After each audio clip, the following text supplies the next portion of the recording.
Good afternoon, everyone. Welcome to Stock Talk Thursday. It is April 21st. I'm here with you today. We're looking at a market that's doing some interesting things. We're going to look at what was hot and not last week and some interesting stuff to look at there. And then we're going to take a look at what is hot and not this week. So let's take a look at the market first. Let me pull up the screen here so you can see it. There you go. So, wow, a couple days ago, really big move up in the market, and kind of started to wonder, well, are we going to get bullish again? What's going on? The next day it was up a little bit again. Today up again, but then started to come back down here. So pretty dark candlestick for today. At the moment, that could, of course, change very quickly. It'll be interesting to see what it does, but it kind of brings up the question again. I mean, we were downtrending, then we went up, then we came back down. We found some support. You can see I dropped a horizontal line in there because I felt like that was appropriate to do because we had this resistance here, turned into some solid support right here. Moving up from there, thought we were going to get some follow through, maybe even had a little bit of a W action, but not getting that follow through right now. Which direction does the market want to go? Goodness gracious. You want to go up? You want to go down? You want to roll? Doesn't really matter to me. Just make up your mind, you know? And so that's how we find ourselves in the squirrel market because we don't have a clear defined pattern right now.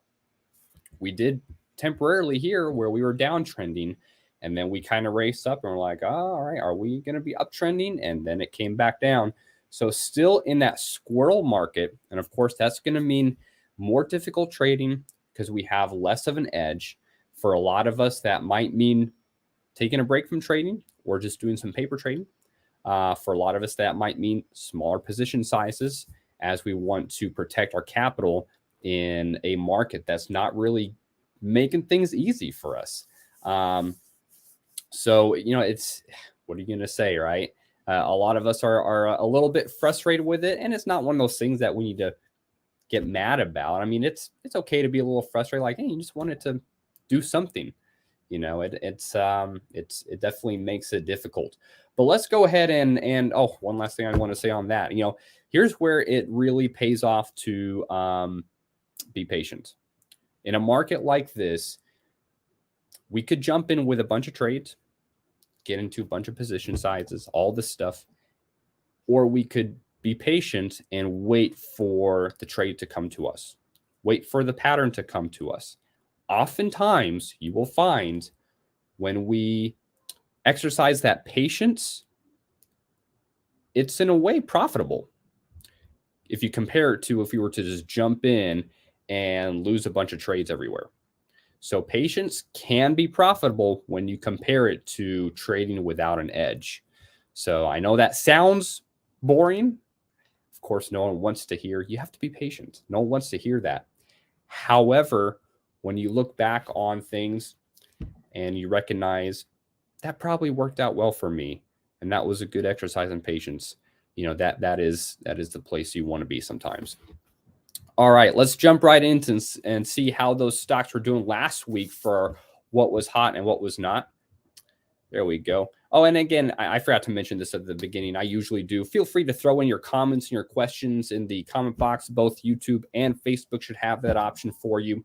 Love to see your comments. Love to answer some questions. In the past few weeks, we had a couple of really good questions asked. And so that always gives us some really good things to discuss and look over. So feel free to throw that in there. All right, last week's hot stock. We are looking at Nucor Corporation. You can just see how ridiculously hot this thing got. And it did not stop. I mean, since last week, it has been riding the 5 EMA. That is like the definition of hot.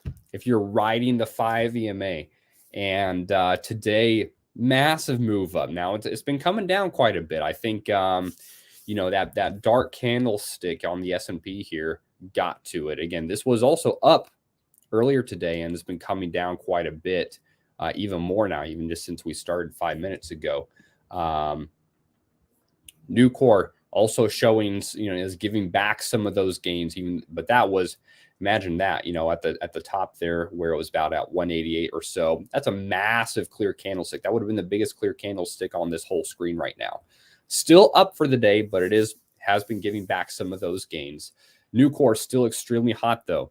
Again, let me point out this box. This box was from a couple weeks ago in the live trading hour that I was running, and a student brought up a potential trade in Nucor. This particular trade was a debit spread. The way that we structure debit spreads in our teachings is to have at least the potential of 100% ROI. Now, I don't know if this student took this trade or not, but this is just a good example of what we can, provide for you and teach you at Tradeway, because this particular trade right here, if the student took the trade and is still in the trade, they are most likely going to be making 100% ROI or more. If the stock doesn't come blasting through here and blow through both of those legs by tomorrow, because whatever trade this was that they set up, that expires tomorrow if they took that trade. Now, chances are they're probably already out of it with a really good profit, but I just want to highlight that to show you the power that this can have. So that is Nucor, still extremely hot, even though it has a massive wick on the top and has been giving back a lot of the profits today. Doesn't mean that it can't keep moving up later on. All right, let's take a look at what was not hot last week. And for that, we had JP Morgan Chase Bank. Chase had been making new lows for the year and is continuing to do so. Let's throw a nice line on here. You can see that line right about there makes some sense, right about there or so. So approaching that line right now, already a couple little down days there. We'll have to see what happens when it hits that line. But, if that pattern holds, it's going to keep moving down. So JP Morgan Chase still not hot, even though it moved up a little bit the last, since we met last Thursday. It was simply just time for it to move up in the downtrend. So that'd be a fun one to keep an eye on with JP Morgan to see, does it hit that line and bounce down again, or does it break through that line and try and start pushing up? All right. Double check, make sure we don't have any comments. We are good to go there. Let's look at what is hot for this week. All right, this week's hot stock, we've got SD, Sandridge Energy, another energy stock. And here's why. Even though we've got this really big dark candlestick today, right? This is still pretty hot. Check this out. 3 months ago, we were down about $9 a share or so. Now yesterday we closed over $20 a share. All right. More than double growth in just the last 3 months. That's pretty hot. You can see very clearly it's uptrending. It's wanting to move up. Even with today's big candlestick down, we are still above the 10 EMA, just barely below the 5 there. Let's look at another screen here real quick. Let's look at a 3-year weekly chart. Check this out. Down here at the COVID crash, we were down to about 70 cents as a low. 70 cents. Right now we're trading around $20, $19.07 actually right now. That's pretty big growth. I mean, almost a 30-fold increase in just a couple of years. That's massive. Think about that for a second. That's huge. That might put some crypto stuff to shame. I don't want to get on that train. That's a whole different topic. But that is really hot, and that's why it is our hot stock for the week. I found this stock actually through a scan that I have, and to get to the scans, you just come up here. Actually, it's a screener. My bad.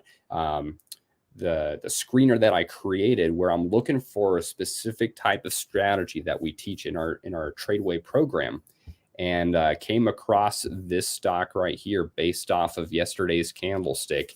And so with some of that teaching, with some of those scan screeners, we are able to find some of these setups that are looking really pretty good. Now with that big move down today, it's like, okay, well, what's going on there? But yesterday, it was not at a good buy point, right? Yeah, this is the hot stock, but is that at a good buy point? That's that's well above the 5 EMA. That's not where I would want to buy. Today's candlestick, it's a bit dark for me. Like I mean, that's a big red candlestick. But if it comes down a little bit again tomorrow, maybe, and then bounces off the 10 EMA or maybe off the 20 EMA, something like that, that could be something to consider. That's where I start to look at it and go, ooh, there's an opportunity here. Potentially, it could. So that's something to keep an eye on. So I'm not necessarily against the stock moving down. I wish it wouldn't just get slammed down like this. That's a big candlestick that kind of takes out the other one. But I definitely don't mind a hot stock moving down a little bit to give me a better buy point. Okay, now we got a fun one coming up here. Let's look at our not hot stock of the week. And for that, we have, drum roll please, Netflix. And you might be thinking, wait a second, weren't they the not hot stock several weeks ago? And the answer is yes, they were. But they got clobbered again during earnings. So they deserve to be our not hot stock again. Look at this. Okay. All right. Here we go. Trading on Tuesday closed around 340, 350-ish. And then Wednesday morning opened up, gap down over $100 a share, finished 35% down. 35% down in one day. Wiped out $50 billion of market value. So that's a massive drop. And the interesting thing is, check out their earnings again. They crushed it. Their estimate was $2.92 per share, and their earnings were $3.53. So they crushed it. Why are they going down? Did a little bit of research, and basically, I mean, it wasn't hard to find. Basically, found out that Netflix expects to lose 2 million customers in the next quarter. We're not talking about the next year, just in the next quarter. 2 million customers gone. That's what they're estimating. So, of course, it's going to be a massive hit. We'll have to see what their earnings looks like next quarter. But here we go. I mean, you've got a company that last quarter, they exceeded earnings very nicely. This quarter exceeded earnings very nicely. And both times took massive drops. So obviously that's not going to be hot. It's going to be very much the opposite. Was it 5 months ago, up near $700 a share, right back in here. See that? Can almost see like a double top, almost an M forming right there. Maybe kiss goodbye action and start moving down. Anyway, longer you look at this, you start seeing these patterns. But about $700 a share 5 months ago. Now we're knocking on the door of $200 a share. That is huge. It's worth about a third of what it was just 5 months ago. So definitely interesting things happening there with Netflix. That's why Netflix is our not hot stock. This drop right here is the biggest drop since 2004 for Netflix. Remember Netflix back in 2004 when you went online and you said, I want that DVD. Yeah, DVDs, not Blu-rays, DVD. And then they send it to you in the mail, snail mail. You get it. You watch it in your DVD player. When you're done, you put it back in the box and you put it back in the mail. They send it out. And then the next one in your queue comes and you get to watch another movie. That's what Netflix was back then. It wasn't all this streaming stuff. So the industry has very much changed. That's how long ago it was since Netflix experienced a drop like that. So percentage-wise, that was bigger than even this drop right here. Even though this drop it's similar. This drop is similar dollars-wise, but not percentage-wise. So that is our not hot stock. Got a good question here. Mario, if I buy in the morning and my stop loss kicks me out to the same day, will it be considered a day trade? Yes, it will. Within the same day. That is a really good question, Mario. I'm glad you asked that. There can be a lot of confusion sometimes on what a day trade exactly is. But if you enter a trade and exit the trade in the same trading day, whether that's for a loss or an expense or profit, it will be considered a day trade. Now, that doesn't mean you shouldn't do it. If you enter a trade and you hit your stop loss, if you put in the stop loss, that means you came up with a plan. Your plan was to exit the trade if it didn't go your way, if it hit that certain point. And so then it is really good to follow your plan. So we need to do that, even if it means it's a day trade. Usually you can do up to 3 day trades within a 5-day trading period, unless your account is over $25,000 or more. Then I believe most brokers have it to where there's no limit to day trading. But if you hit your profit or if you hit your stop loss the same day, just take it.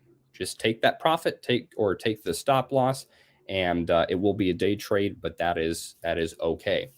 Now, an interesting thing on that, a lot of people have asked the question, well, what if I enter into a trade, say 30 minutes before the market closes? Let's pretend it's Tuesday, 30 minutes before the market closes. You enter a trade, and then overnight, the trade gaps up. That's fantastic, right? Assuming you're bullish. And Wednesday morning, just 10, 15 minutes into the trading day, you exit that trade with your profit. You've only been in the market for 45 minutes, of trading time. But because it was entered on one day and closed on another day, that is not a day trade. So great question there, Mario. I hope that was able to clear up any confusion that there might be with day trades. Day trading can be slightly confusing at first because, in that example I just mentioned, 45 minutes in the market, not a day trade, whereas you could be, say, 6 hours in the market and still be a day trade if you get in the morning, get out in the afternoon. So can be a little bit confusing there. I'm so glad you asked that. All right. One more thing I want to cover. We have our Word on Investing Summit, and that is going to be happening tomorrow and Saturday. It'll start at 9 a.m. Central Time. Our Zoom doors will open up at 8:30 a.m. Central Time. If you register, you will get a Zoom link at 8 a.m. tomorrow morning. So go ahead and check that out, tradeway.com/events page. Or there's another place to go to tradeway. I can type tradeway.com/summit. I just put that in the chat, so that should be coming through to you. Tradeway.com/summit, another place you can go to register for the summit. Word on Investing Summit, we're going to be going over investing, entrepreneurship, business, and trading, all through the lens of Scripture. You're not going to want to miss it. And the best part, it's free. We have a whole host of speakers coming to pour into you, to teach you, to enrich in your life, and it is all free. So I hope you have the ability to come to at least some of it. I know many of us are working tomorrow and might only be able to make part of tomorrow or may only be able to see Saturday. And that's okay. If you can only come for part of it, that is okay. Come for what you can. I think you will enjoy it. All right, that'll bring a wrap up to Stock Talk Thursday for today. We'll see you guys next week. And again, Word on Investing Summit this weekend. I hope you're there. We'll see you then.